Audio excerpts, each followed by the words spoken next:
ایک دوسرا ماحول ہے، اور وہ یہ ہے کہ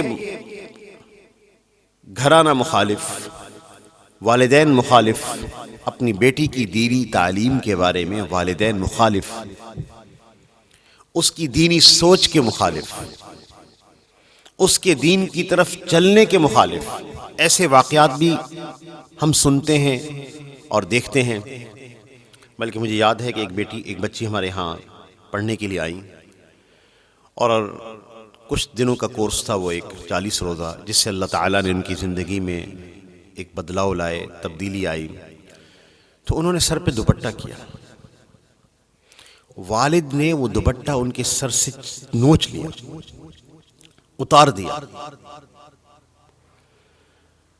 اور کہا کہ میرے سامنے تم دوپٹہ نہیں لے سکتے۔ ایک ایسا ماحول بھی بچیوں کو سامنا کرنا پڑتا ہے، والد مخالف، والدہ مخالف، بھائی مخالف، ماموں مخالف، خالہ مخالف، پھپھو مخالف۔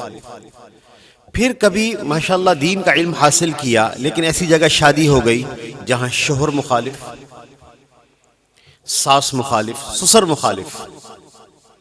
تو کیا مخالفت کا رنگ جب سامنے ہو تو کیا اپنے آپ کو اس طرح وہ آزاد کر دے، چھوڑ دے، آہستہ آہستہ اس رنگ میں چلی جائے؟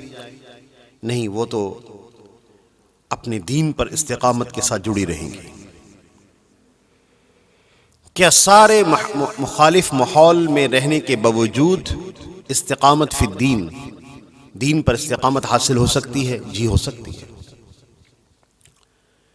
اللہ کی مدد شامل حال رہے تو یہ استقامت حاصل ہو سکتی ہے، اور یہ پھر خاتون کامیاب بھی ہے۔